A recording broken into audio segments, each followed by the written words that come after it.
Ya, ahora sí estoy grabando y hoy día continuamos con las exposiciones. ¿Quién es la primera persona para exponer el día de hoy? Creo que yo, Víctor. Víctor, ya. Adelante. Ya, voy a compartir y prendo mi cámara. Ya. ¿Sabe compartir, no? Si no le digo cómo.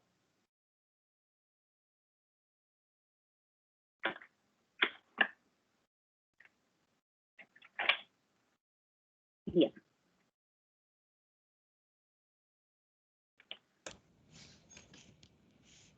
Estamos, Víctor.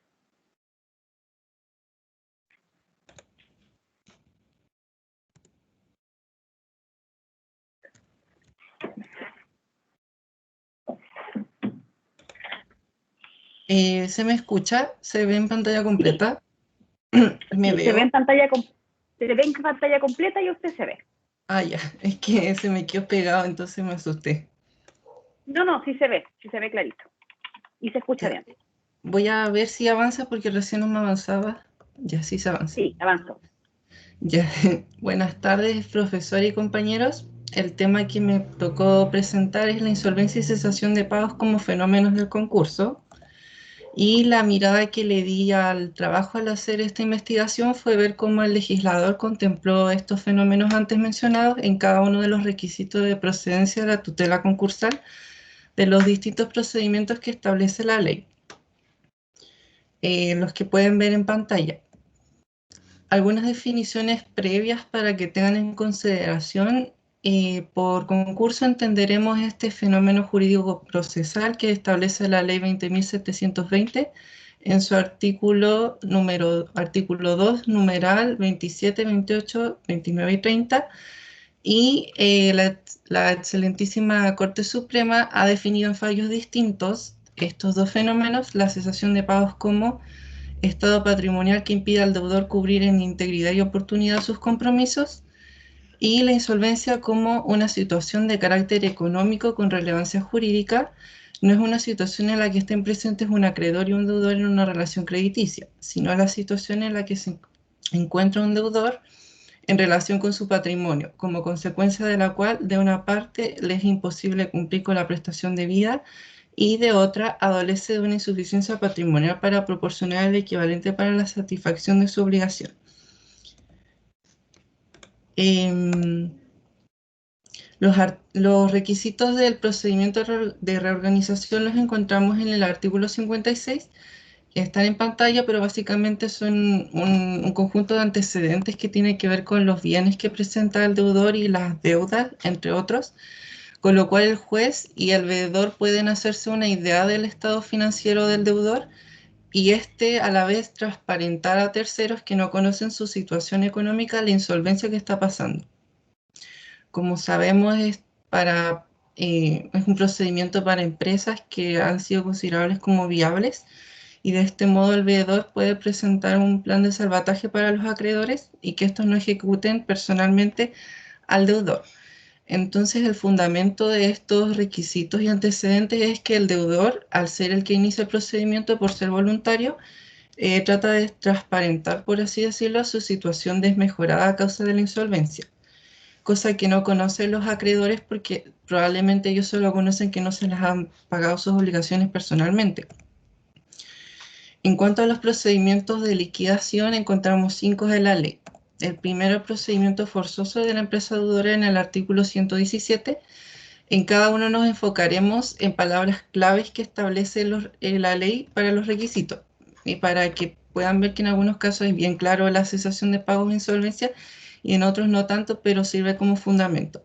En el caso del primero, en el numeral 1 dice si cesan el pago de una obligación, en el numeral 2 dice si existieran en su contra dos o más títulos ejecutivos vencidos, encontrándose iniciadas a lo menos dos ejecuciones y no hubiera presentado bienes suficientes, acá hay una leve noción de insolvencia. ¿Y por qué digo leve noción de insolvencia? Porque el acreedor no conoce la situación financiera del deudor y él solo va a conocer si está en insolvencia cuando el deudor lo declare, pero sirve esta presunción, por así decirlo, como fundamento para uno de los requisitos que establece la ley para la liquidación forzosa.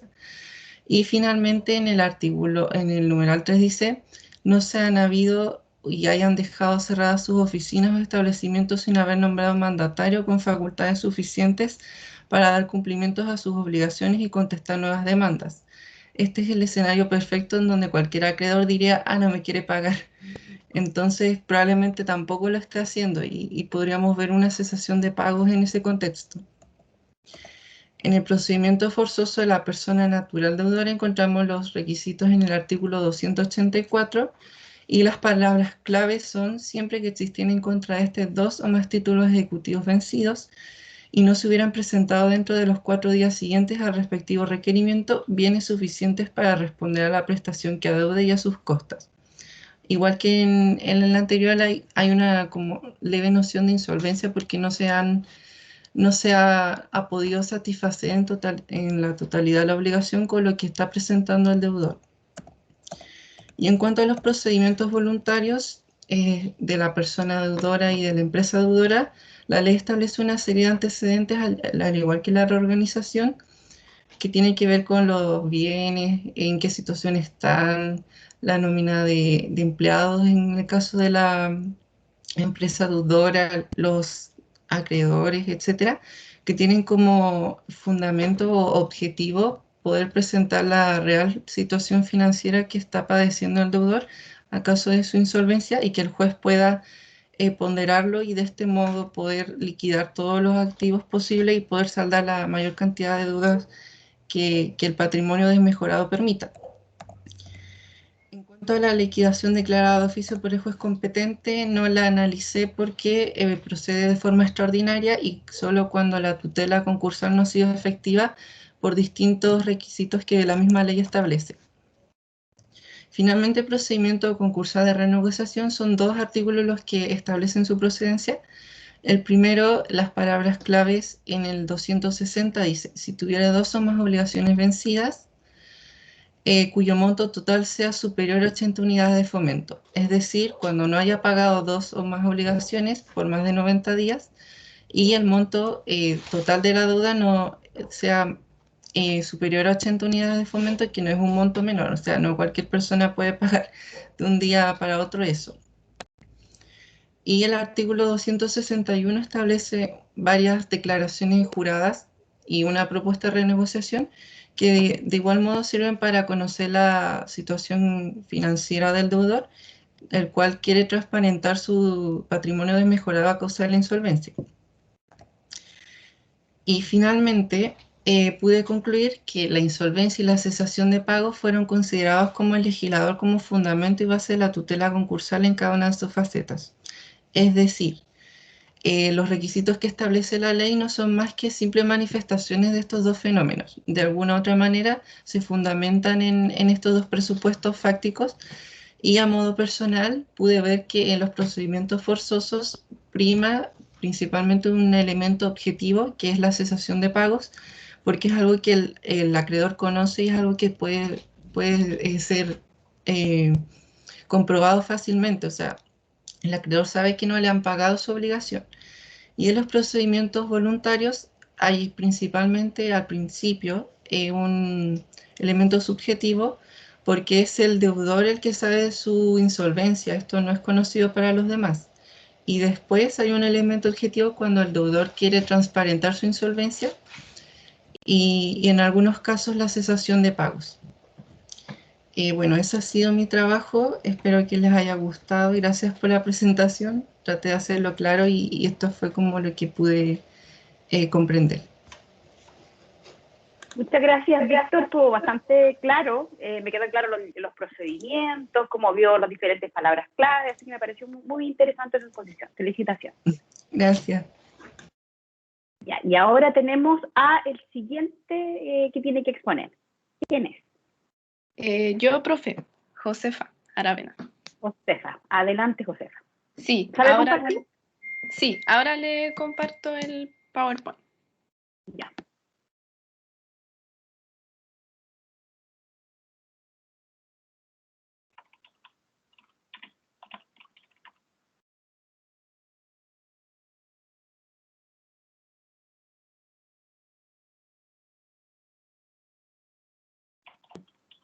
¿Se ve el PowerPoint? Sí, se ve. Ya, ahora entonces voy a mostrar la cámara y procedo con la presentación. Ya.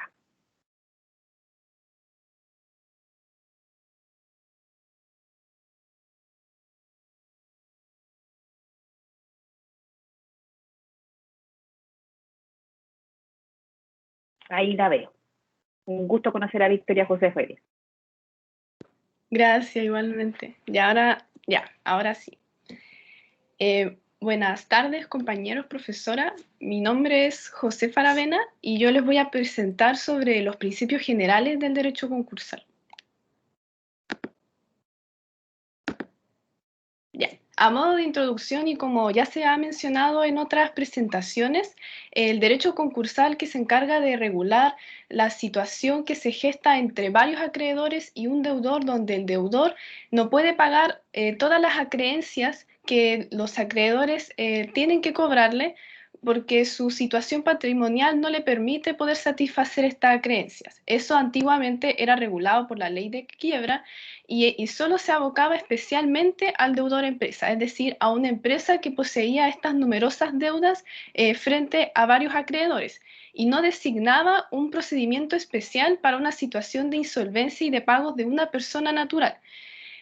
Frente a esta situación, el país se vio en la necesidad de cambiar esta visión y de pasar a un nuevo enfoque, y ahí es donde se publica la ley número 20.720, que en comparación a la otra está enfocada de tratar de reorganizar la empresa, es decir, ya no tiene ese enfoque de forma inmediata que se liquide, sino que tratar de salvaguardar su capital y de reorganizar dicha empresa para que no caiga en quiebra.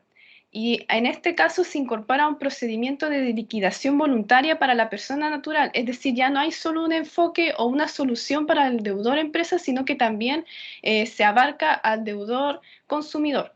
Y también está este enfoque de renegociar las deudas, de que haya un posible acuerdo entre deudor y acreedores para que no se opte necesariamente por la decisión de liquidar. Y la pregunta es, ¿qué influye lo dicho anteriormente con los principios del derecho concursal? Y para responder esto, primero vamos a decir qué es un principio. Y varios autores se han dedicado a definir esta palabra. Dentro de estos encontramos a Américo Pla, que dice que son líneas o directrices que están inspiradas a dar una serie de soluciones y que están orientadas a la interpretación de las normas. Y Ronald Dworkin establece que al final son unos estándares que busca que se observe la exigencia de la justicia o de la equidad. Es decir, que al resolver estos problemas que se puedan gestar entre normas, el enfoque tiene que ser la justicia o la equidad. Josefa, una consulta. ¿Usted está todavía en la primera lámina? No. No está avanzando en la pantalla, porque yo solo veo la 1 de la 10. ¿Está en pantalla completa? Sí, estoy en sí, porque la pantalla. otra vez me pasó lo mismo. Entonces, me pasó lo mismo a mí haciendo clases. Entonces, no lo tenga en pantalla completa, porque no avanza. Avanza solo, o por lo menos nosotros vemos solamente la portada. Me pasó lo mismo en una clase la vez pasada. Ah, ya. Gracias, profe. No sabía. Te escuchábamos que avanzabas, pero no se veía. Claro, ¿No? le veíamos así. Ya, entonces ahora sí continúa. Y ahí se ve, ¿cierto? Ahora sí lo vemos. Ahora sí. Lo vemos ya. en general. Ya. La verdad es que no sabía que no se veía, pero bueno, como se había dicho anteriormente, al introducir el tema se hace como una comparación entre la antigua ley y la nueva ley.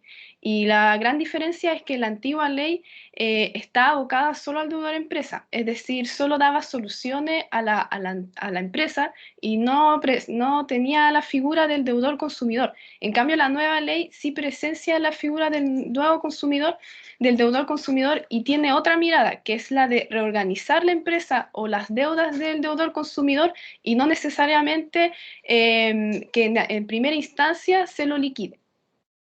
Después se hizo la pregunta de en qué influye esto con los principios del derecho concursal, que es la pregunta en la que está abocada mi presentación, y para esto primero se definió lo que es el principio, que están enfocados, que son directrices que brindan una serie de soluciones y que orientan la interpretación de las normas. Y como dice Dworkin, se enfoca en que en el momento de que haya alguna discordancia entre normas o al momento de interpretar las normas, se tiene que hacer en base a la justicia o a la equidad.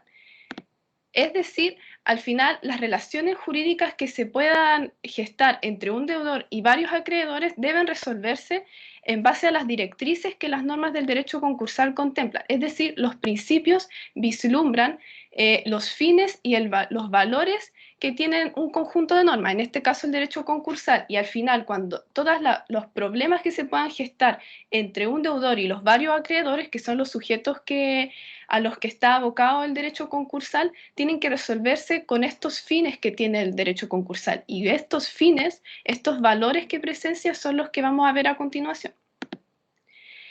Primero, durante la antigua ley de quiebra también había ciertos principios. Encontramos el par conditio creditorum, que apunta a mantener la igualdad entre los acreedores frente al cobro de su acreencia. Es decir, estamos en el momento en el que el deudor no puede pagar todas las acreencias de sus acreedores, y en este caso, para que los acreedores puedan cobrarla, tienen que mantenerse en igualdad. Es decir, que no puede ser de que uno tenga más oportunidad de que sea pagado que el otro.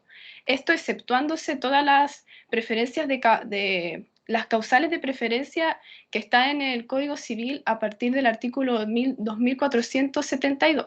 Pero esa sería la excepción, pero la regla general es que debe haber una igualdad entre ellos. Y es así como Rafael Gómez Balmaceda afirma que su fin es darle a todos los créditos una igual protección.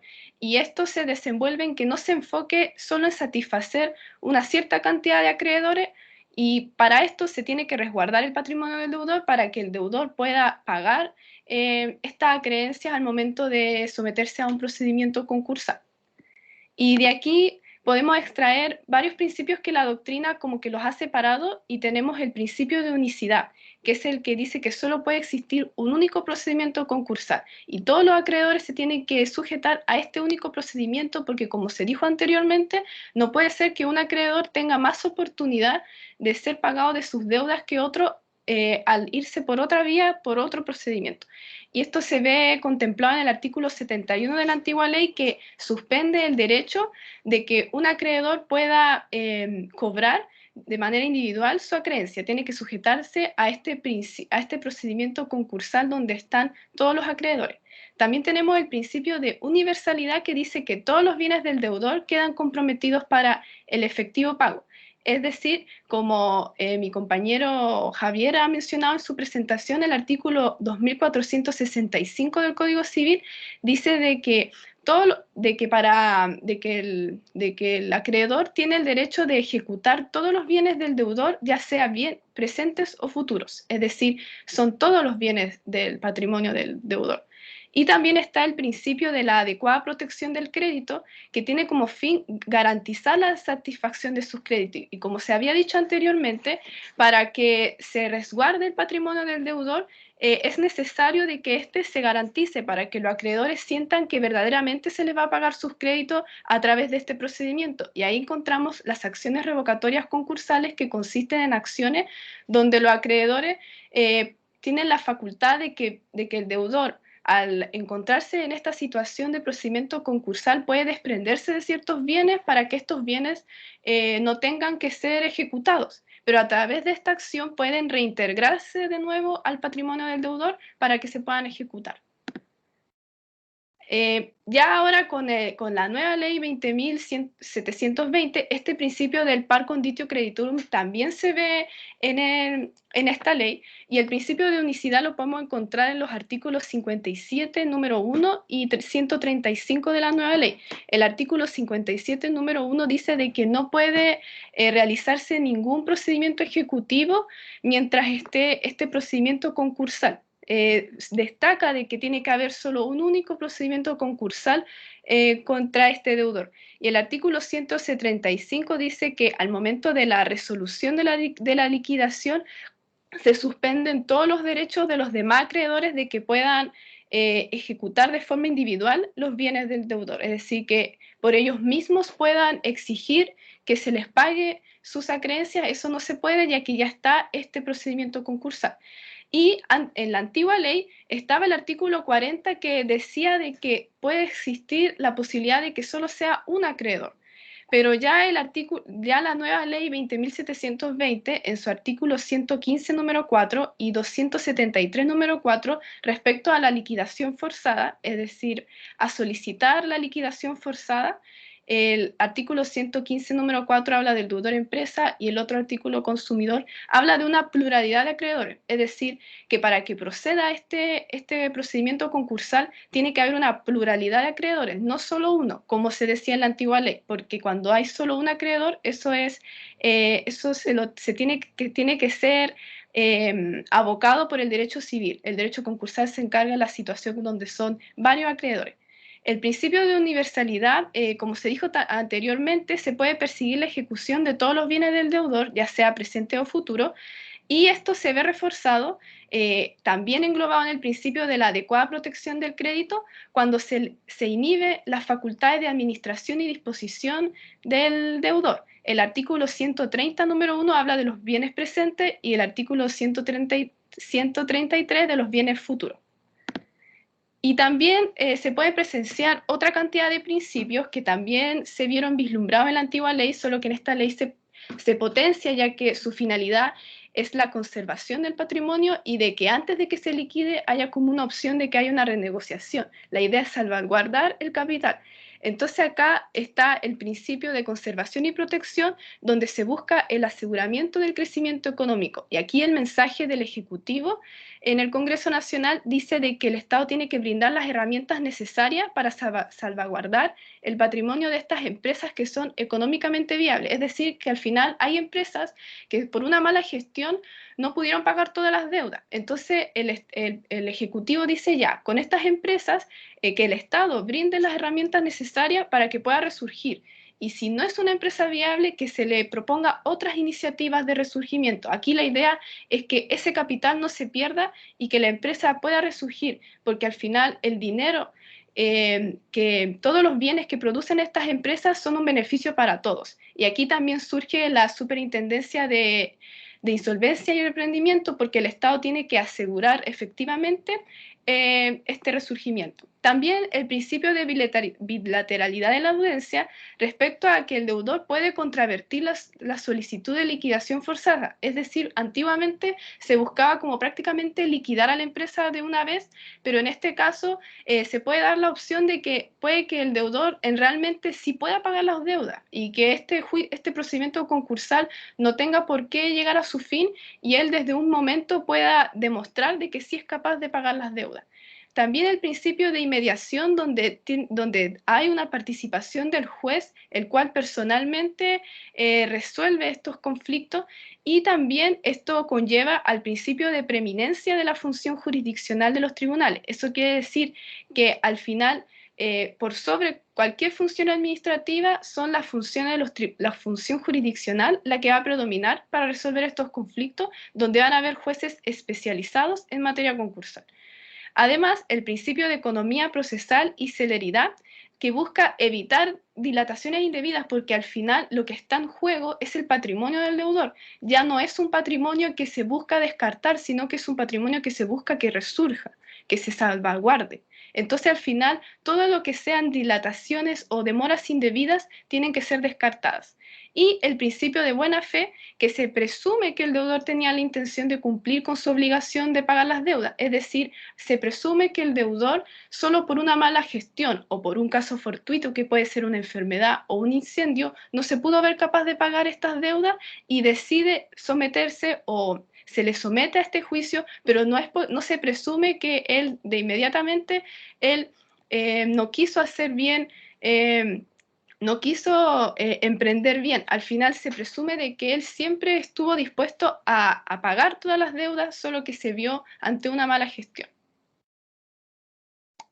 Y finalmente, a modo de concluir, se demuestra que la ley 20.720 efectivamente resguarda de manera eficiente el crecimiento económico, ya que a través de estos principios, y como dije en un principio, todos los conflictos que se puedan conllevar entre los acreedores y el deudor tienen que resolverse en mira de estos principios, y a través de todos los artículos que hemos podido vislumbrar anteriormente, se manifiesta de que hay una posible reorganización, y de que al final el deudor, por ejemplo, solo tenga un procedimiento concursal y no varios acreedores demandándolos por separado.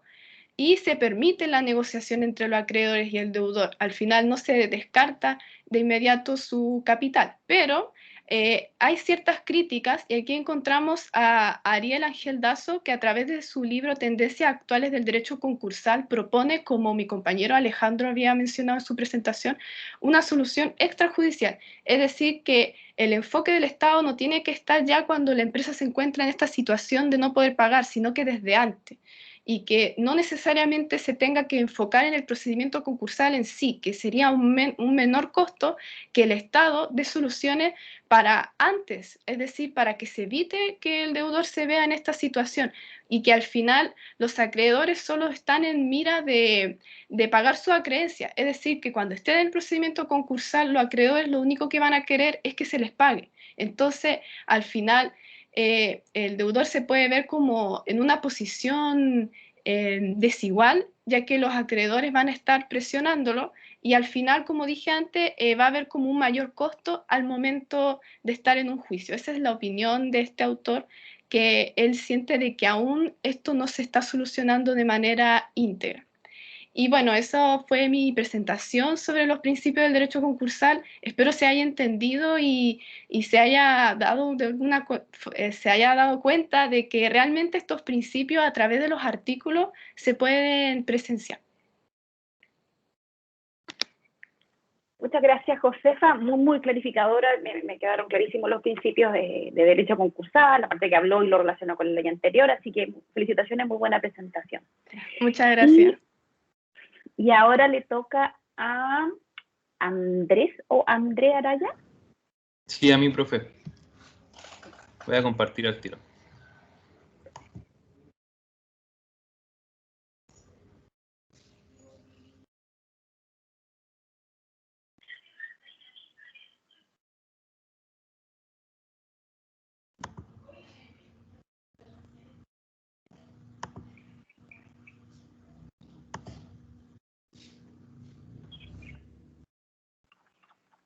¿Se ve, profesora?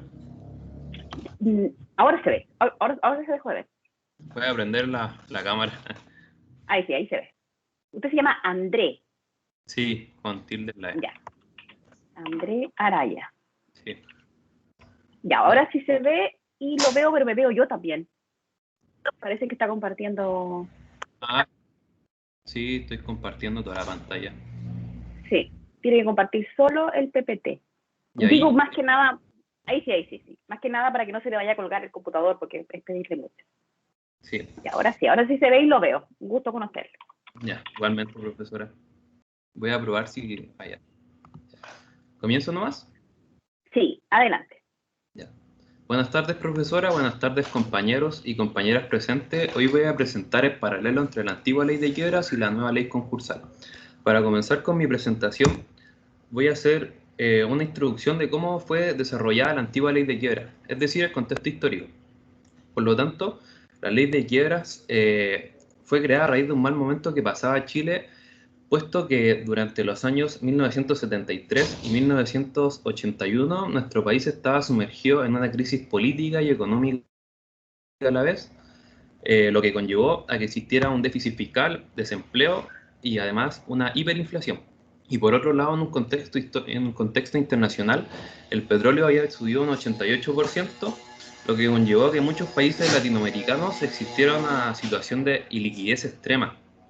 Por lo tanto, estos países comprometieron sus deudas internas, pero con la llegada de la ley 18.175, que es la antigua ley de quiebras, que fue publicada en el Diario Oficial el 28 de octubre de 1982, modificó la antigua ley de quiebras vigente y forjó un nuevo texto legal.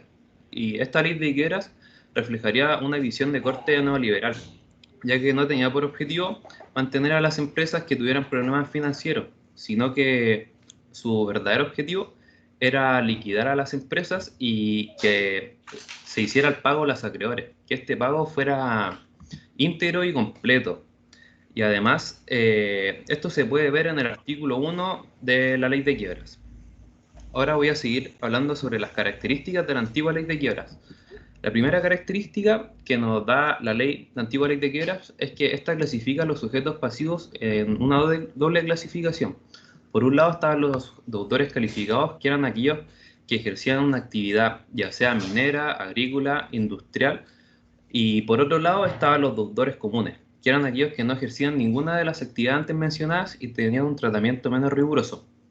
La segunda característica es que se crea la Fiscalía Nacional de Quiebras, la cual tenía por objetivo el control y fiscalización de los síndicos privados de quiebra, y esto se encuentra plasmado en el artículo 7 de la antigua Ley de Quiebras.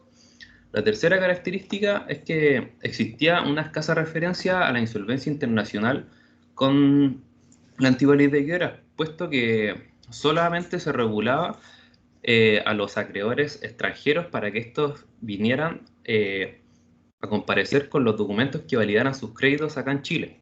Y la última característica de esta ley es que ella optó por un modelo liquidatorio. Esto quiere decir que fuera un modelo que fuera eficiente, rápido y equitativo con el pago a los acreedores de sus créditos, y además que los activos que fueron mal administrados por el deudor se reasignaran en el mercado. Ahora vamos a pasar a ver las críticas de la antigua Ley de Quiebras. Esta ley recibió muchas críticas, pero yo solamente recopilé dos en razón del tiempo. La primera crítica dice relación que los procedimientos estaban sometidos a la justicia ordinaria. Esto quiere decir que no existía una especialización de los tribunales, ya que los tribunales debían aproximarse al conocimiento de muchas causas y además estas causas eran de distintas materias. Por lo tanto, esto se perjudicaba, puesto que no podían resolver conforme a la ley, a la insolvencia. Y la segunda característica es que la insolvencia traía como consecuencia para el deudor que éste se viera en un fracaso, una poca aceptación que se tenía en nuestra cultura al fracaso. Es por eso se entendía que quien era declarado en quiebra era una persona que no podía cumplir con sus acreedores y además era alguien que no podía optar a créditos a posterior. En ningún momento se hablaba de reemprendimiento como lo que vemos hoy en día.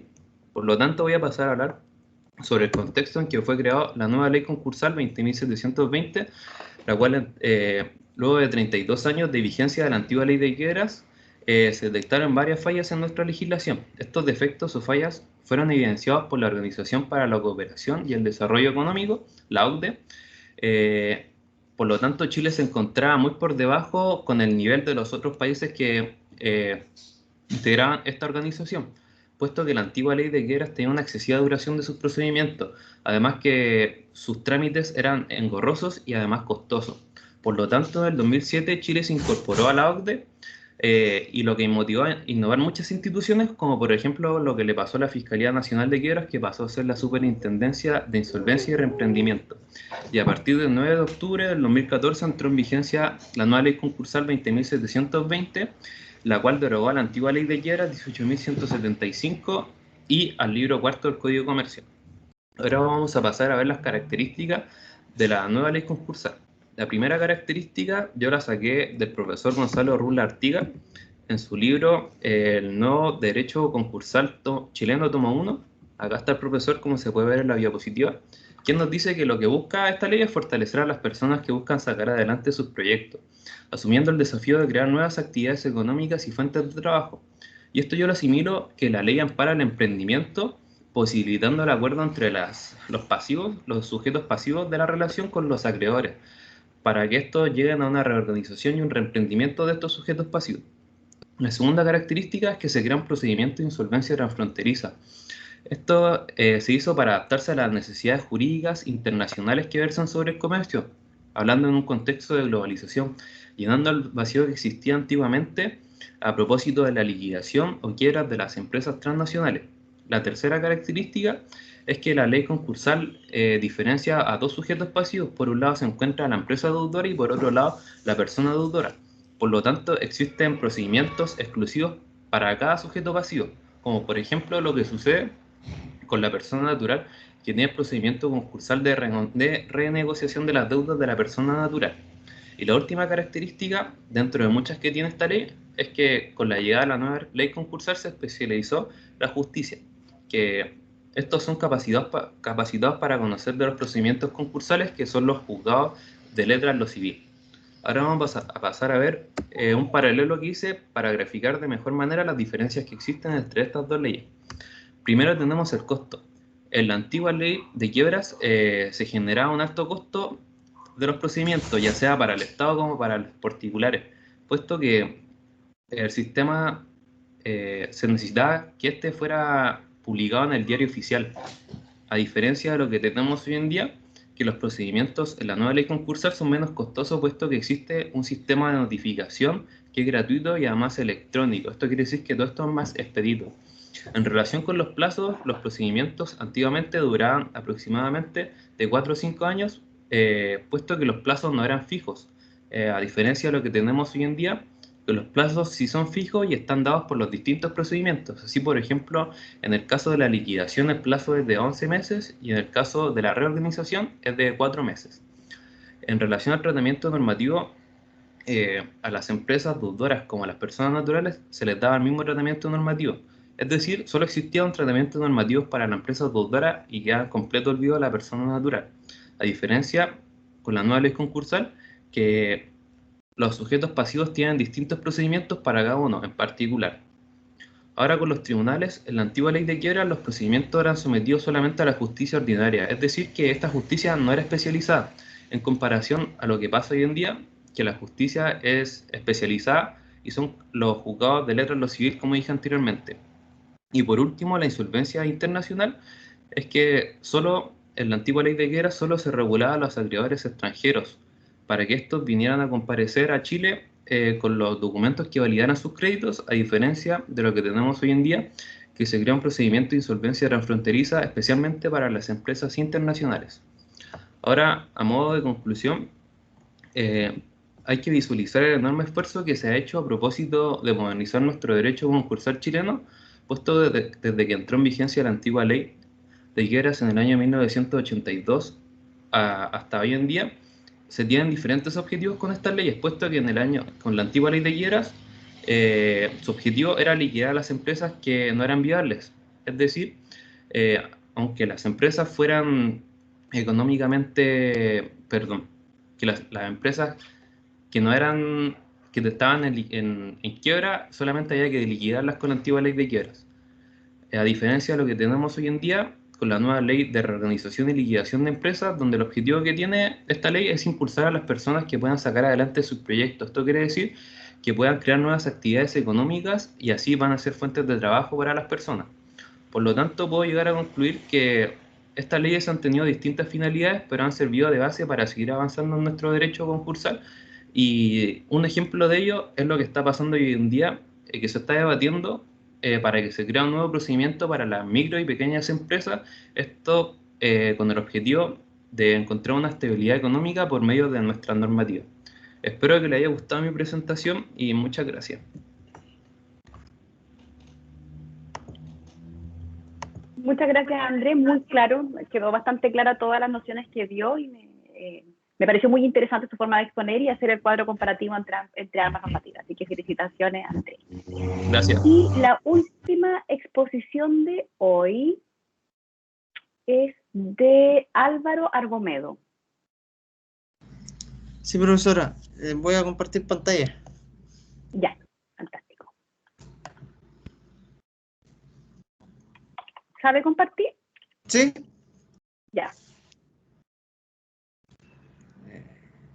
¿Se ve? Se ve. Muy bien.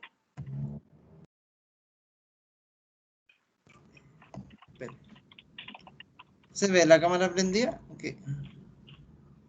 Sí, ahí lo veo. Un gusto conocerlo.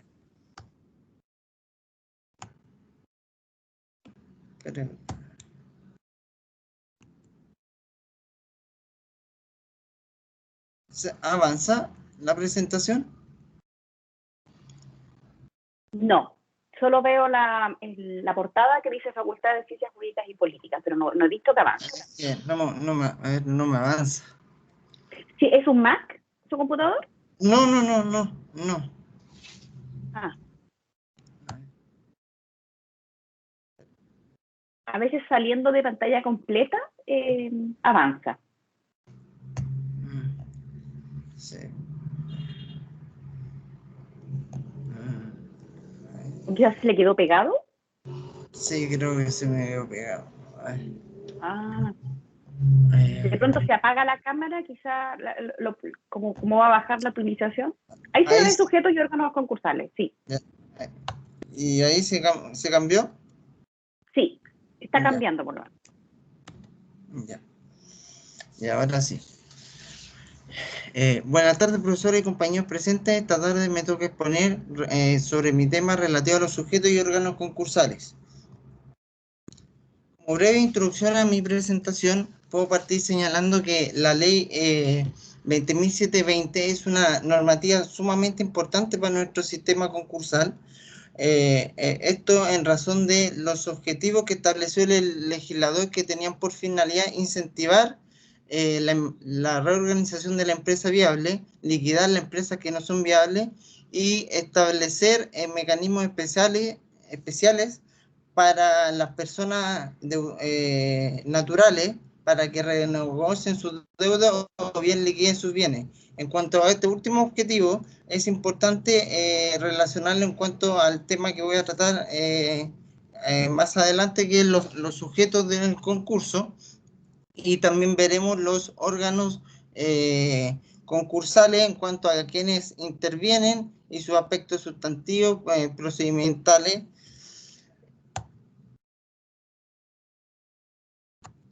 Los sujetos concursales. Tenemos que partir de la base que una relación jurídica se encuentra compuesta por sujeto activo y sujeto pasivo. Y atendiendo a la falta de precisión de la ley antigua de quiebra en lo que respecta a los sujetos concursales y a la falta de un procedimiento especial para la persona natural, se puede entender todo esto como el fracaso del sistema unitario que establecía esta ley antigua, por lo que esta ley 20.720 viene a establecer un sistema dualista, puesto que antes era una misma estructura concursal con independencia del tipo de deudor. ¿Y cuál es la importancia de determinar el sujeto pasivo? Es que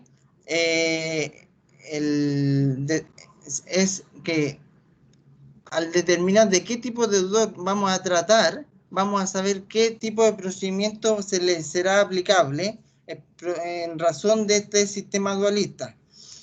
Y es por ello que los sujetos pasivos, según la ley 20.720, en su artículo 12, señala que el deudor es toda empresa deudora o persona deudora. Y por otra parte tenemos un sujeto activo, que es el acreedor. Empresa deudora, el artículo 2, número 13 de la ley 20.720 señala que son personas jurídicas de derecho privado con o sin fines de lucro. Con fines de lucro tenemos la empresa individual de responsabilidad limitada o las sociedades, o sin fines de lucro como las fundaciones. Tenemos la persona natural que tributa conforme a la primera categoría de la ley de la renta, según el artículo 20, y la persona natural que tributa conforme al artículo 42, número 2 de la ley de la renta, que hace referencia a aquellas personas relacionadas con actividades liberales o ocupaciones lucrativas que no se encuentran en la primera categoría. Surge una discusión doctrinaria que la extraje del libro del profesor Lago, y es que los procedimientos concursales son aplicables para personas jurídicas de derecho público, y hay una primera postura que señala que no es posible que se le aplique este procedimiento, puesto que el patrimonio lo configura el fisco, lo que hace suponer que no se puede someter a procedimientos liquidatorios. La segunda postura es que sí es posible que estas personas jurídicas de derecho público sean sometidas a estos procedimientos, puesto que Se han creado personas jurídicas al alero del fisco que actúan bajo autonomía y patrimonio propio y que se aplica el régimen concursal de forma general, y esto es lo que se aplica actualmente. Ahora bien, la persona deudora, artículo 2, número 25, que hace referencia básicamente a aquella persona que no se encuentre comprendida en la disposición de la empresa deudora. Y tenemos a la persona natural que no recibe renta, sujeta a tributación conforme a la ley de la renta, o sea, una persona común y corriente, y la persona natural que tributa conforme al artículo 42, número 1 de la ley de la renta. Esto es que aquella persona natural que percibe renta en virtud de un contrato de trabajo.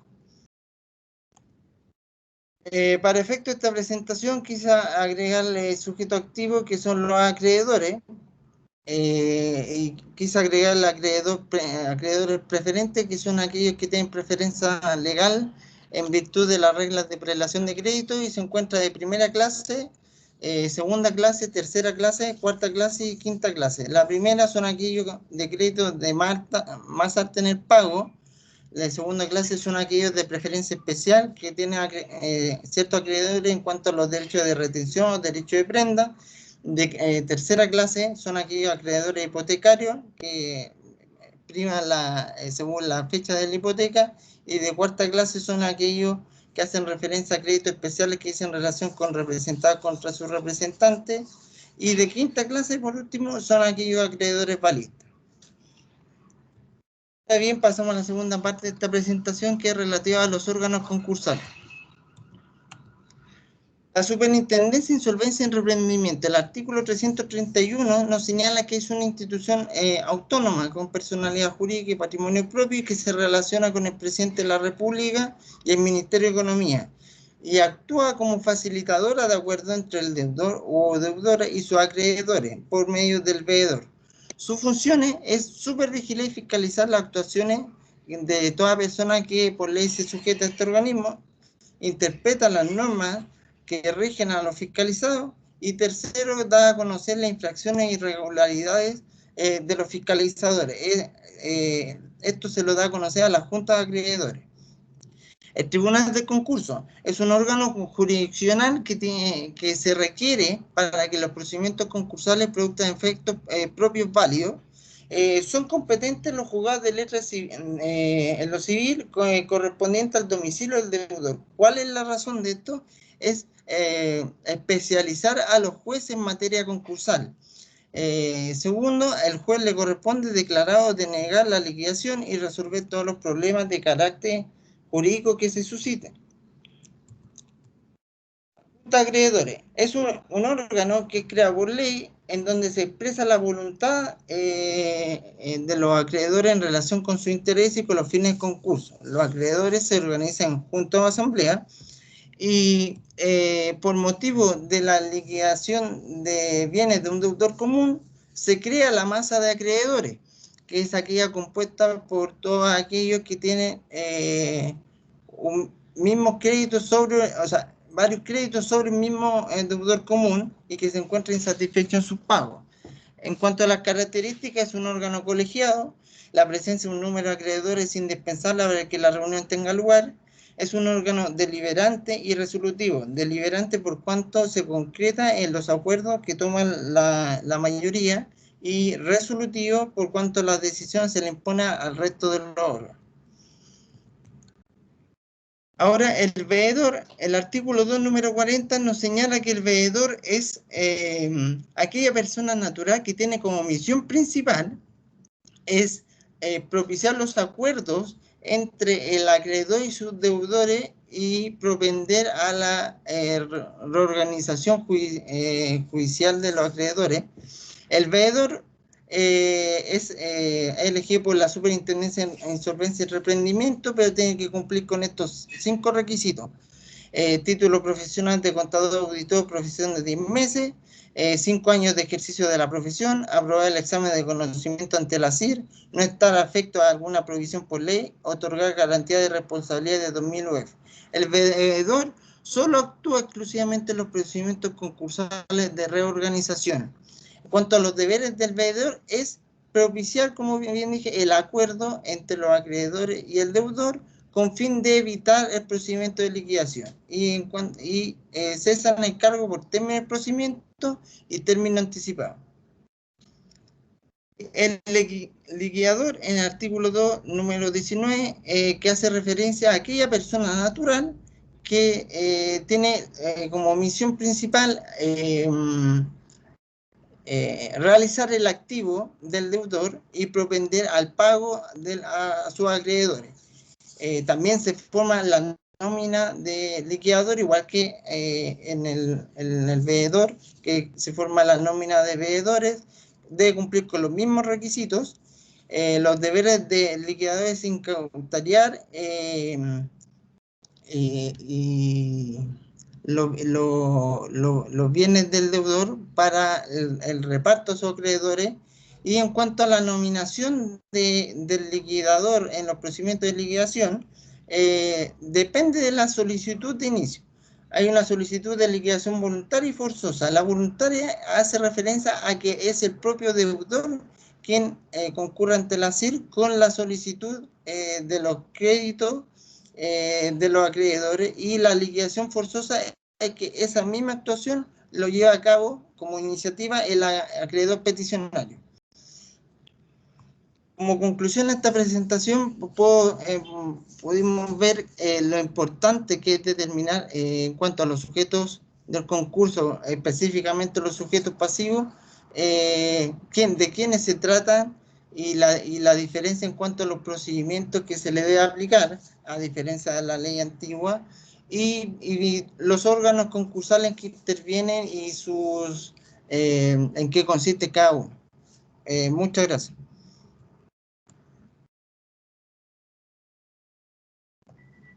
Gracias, Álvaro. Nos quedó bastante claro su exposición, fue bastante esquemático en la forma de explicarlo y era harto tema el que tenía que hablar, porque tenía que hablar de actos intervinientes y sujetos del proceso concursal. Así que muy claro, muchas gracias por su exposición. Felicitaciones y un gusto conocerte.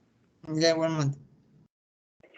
Ya, y para el jueves tenemos clases de Derecho Comercial, y el jueves a la segunda hora me gustaría que pudieran estar preparados para exponer, de inmediato les digo, Fiorella Ayllón, Tinia Aima, Valentina Barría, ¿sí? Si es que si tienen algo, bueno, en su caso Fernanda Branchadel sí que alcanzáramos. Si tienen algún inconveniente, igual me lo manifiestan o me lo comentan durante la semana. Así que nos vemos el jueves. Un gusto haberles visto y espero que hayan podido descansar en esta semana de receso. Y bueno, tuvimos muy buenas noticias ayer en todo este proceso constituyente, ¿no? Que siempre ha estado presente dentro de lo que conversamos en clase. Un gusto verlos. Felicitaciones a quienes estuvieron hoy. Aprendimos bastante. Chao, profe. Chao. Igual felicitaciones a los compañeros. Chao, Chao, profe. profe. Chao, profe. Chao. Chao, compañero.